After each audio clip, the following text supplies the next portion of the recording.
Le lundi, le président de la République, M. Félix-Antoine Tshisekedi Tshilombo, a reçu les chefs de la plateforme des confessions religieuses composée de l'Église catholique, l'Église du Christ au Congo, l'Église kimbanguiste, la communauté islamique en République démocratique du Congo, l'Église orthodoxe, l'Église du Réveil au Congo, l'Union des Églises indépendantes du Congo et l'Armée du Salut. Au cours de cette rencontre, le chef de l'État a sollicité l'implication des chefs de confession religieuse dans la gestion du Fonds national de solidarité contre Covid-19 qu'il venait de créer pour porter une assistance médicale, sociale et économique aux personnes éprouvées. Les chefs de confession religieuse ont favorablement accueilli cette demande, d'autant plus qu'il s'agit d'une initiative qui vise le bien-être de la population placée au centre de leurs préoccupations comme pasteurs. À cette occasion, les leaders des confessions religieuses ont fait part au chef de l'État de l'organisation de la plateforme des confessions religieuses dont la Conférence épiscopale nationale du Congo, CENCO, assure la présidence et l'Église du Christ au Congo, ECC, la vice-présidence. Le président de la République a suggéré de conformer le service qu'il a demandé à l'organisation existante. C'est ainsi que le mercredi 22 avril 2020, le président de la République a publié l'ordonnance désignant les membres du comité de gestion du Fonds national de solidarité contre le coronavirus. Le jeudi 23 avril 2020, son éminence le cardinal, vice-président de la CENCO, a reçu la notification de sa nomination. La copie officielle portant création, organisation et solidarité contre le coronavirus, ainsi que les notifications des autres membres du comité de gestion. Le vendredi 24 avril, le cardinal a convoqué la première réunion du comité nouvellement créé qui avait à l'ordre du jour la compréhension commune de la mission en analysant ensemble le texte de l'ordonnance du 6 avril 2020. Après avoir scruté le texte, les chefs de confession religieuse disposés à apporter leur contribution dans la lutte contre le Covid-19 se sont rendus compte que les modalités de cet accompagnement, telles que stipulées dans l'ordonnance, s'avèrent incompatibles avec leur statut de chef spirituel. Il s'agit surtout de leur implication directe dans la gestion au quotidien des fonds publics. C'est pourquoi, le samedi 25 avril, le vice-président de la CENCO et le président de l'ECC ont sollicité un rendez-vous auprès du chef de l'État pour envisager la possibilité de modifier certaines dispositions de ces ordonnances numéro 20/08 du 6 avril 2020 et numéro 20/027 du 21 avril en y ajoutant un conseil consultatif. Ce conseil consultatif que le président et le vice-président de la plateforme des confessions religieuses acceptent de diriger fera régulièrement le suivi de la gestion du Fonds national de solidarité contre le coronavirus et donnera ses avis au président de la République pour la bonne gestion des fonds et matériels récoltés. Au niveau du comité de gestion, les confessions religieuses pourront recommander au chef de l'État des techniciens crédibles et compétents qu'ils pourraient nommer. Ceux-ci apporteront leur expertise sans engager les confessions religieuses. Ce jeudi 30 avril 2020, son éminence le cardinal et le président de l'ECC ont été reçus par le chef de l'État qui a accédé à leur demande d'apporter des modifications à ces ordonnances. Puisse l'Éternel éclairer les chefs de confession religieuse pour que tout ce qu'ils feront contribue au bien-être du peuple congolais pour la gloire de Dieu. Fait à Kinshasa, le 1er mai, Abbé Donatien Scholl, le secrétaire rapporteur de la plateforme de confession religieuse. Je vous remercie.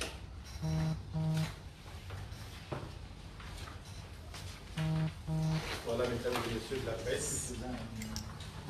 Après la communication de M. l'abbé Cholet, nous vous accordons la parole pour quelques questions du temps de délibéré. Nous commençons par une série de 5 questions.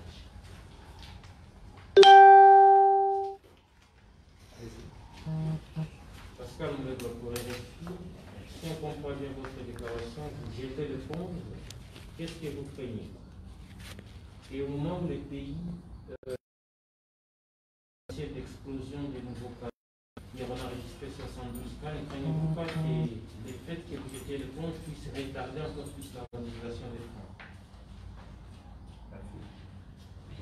Joël Menza, RTNC. Nous savons pas, lorsque vous parlez de l'incompatibilité, est-ce que vous pouvez expliciter qu'est-ce qui est réellement incompatible entre le rôle des chefs de confession religieuse et cette gestion?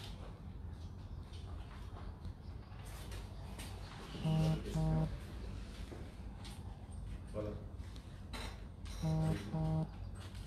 Je réponds à Amandine pour la première question de ministre à la télévision samedi 12. Avant cette nomination par le président de la République, nous avons vu les chefs de l'État consulter les chefs de confession religieuse. Est-ce que cette nomination était une surprise pour la confession religieuse? Merci.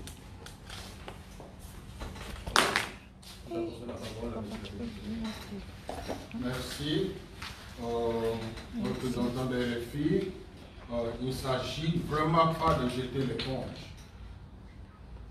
La première chose que le cardinal et le président de l'ECC ont dit au président, c'était d'abord de féliciter pour cette initiative et pour la confiance leur faite.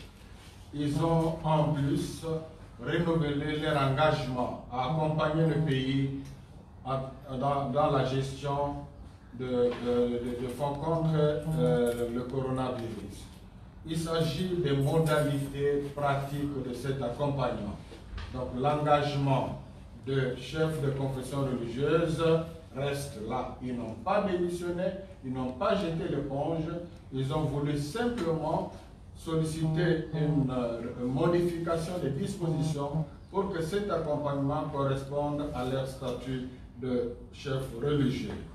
Je passe à la troisième question avant de passer à la deuxième.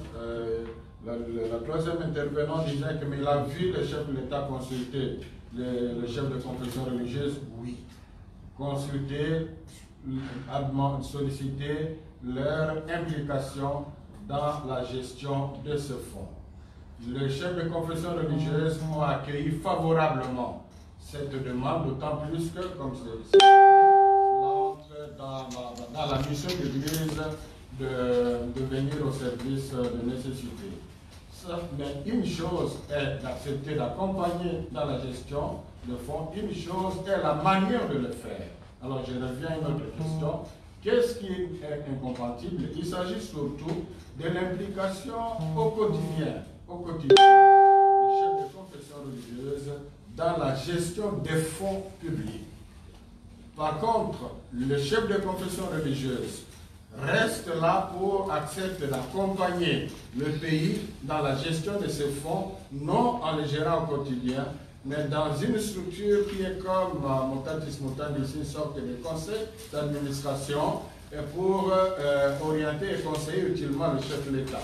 Pour ceux qui le savent, la CENCOA, par exemple, un institut de microfinance, l'IFOR, disons une banque, mais ce ne sont pas des évêques qui sont là au quotidien, ce sont des laïcs. Mais au niveau du conseil d'administration, il y a des évêques. Caritas, c'est un service qui demande un engagement au quotidien dans le service. Les évêques ne sont pas là au quotidien, mais ils sont membres du conseil d'administration. Donc, il ne s'agit pas de jeter l'éponge, il s'agit d'accompagner le pays dans la gestion de ce fonds d'une manière beaucoup plus compatible à leur statut de chef religieux. Je crois avoir ramassé toutes les questions. Après la deuxième série, vous accordez la parole à madame. Allez-y. Merci. Rachel Kitita pour le compte d'Actu 30. Mais quand vous dites gérer au quotidien le fonds, est-ce que c'est une manière pour les chefs de confession religieuse de refuser de se souiller? Parce que ici, généralement, tout ce qui concerne argent finit toujours par des détournements, par la malversation financière. Est-ce que vous refusez que demain après-demain, si cette question d'argent pose polémique, que les chefs des confessions religieuses soient menés dans des affaires de gestion, de détournement d'argent qui va nuire à votre image? Mais maintenant, quand vous demandez une gestion, par exemple, vous proposez des laïcs, est-ce que c'est le président de la République qui va encore nommer ou vous allez proposer, vous, mais c'est aussi personnes qui vont finalement faire partie de cette... Aujourd'hui, à nos structures d'être pléthore, on va travailler bénévolement, il faut débourser des sous et ça va encore demander un surplus de personnes pour gérer. Est-ce que c'est ça votre crainte? Bon, parce que là, c'est un engagement vraiment. L'ordonnance prévoit 3 réunions par semaine, mais avant ces réunions, il faut les préparer. Après ces réunions, ce sont les coordinateurs prévus dans l'ancienne ordonnance qui devaient prendre tous les contacts. Ça signifie que le cardinal démissionnerait comme au quotidien, comme chef de Kinshasa, pour se consacrer à temps plein à ce niveau. Et puis, le point de vue principe, par rapport à notre doctrine sociale, à ce niveau-là, ce sont les techniciens qui s'engagent.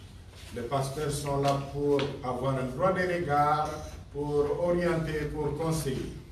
Mais la marge de manœuvre est très petite. Alors, dans ce cas, rejetez carrément l'offre du président pour qu'il nomme des nouvelles personnes. Mais au niveau, alors, vous ferez la sensibilisation. Parce que les églises sont toujours et déjà engagées, disposées à accompagner le pays, et surtout dans une crise comme celle-ci. Je crois que nous ne le souhaitons pas. Imaginez si ce qu'on a vécu ailleurs nous arrivait ici, vous trouverez... Quand il y a eu la fièvre hémorragique à Ebola autrefois, j'étais là, mais j'ai vu comment Monseigneur Mounoumou était impliqué vraiment dans la gestion. Donc là, ça reste dans notre mission.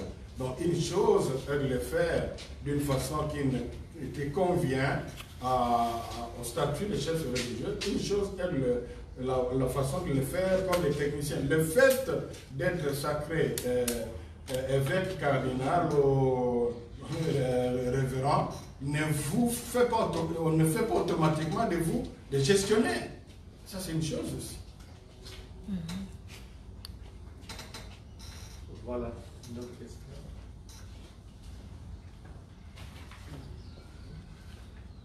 Voilà. Nous pensons que les questions et nous remercions. Nous continuerons la séance de ce point de presse. Merci beaucoup.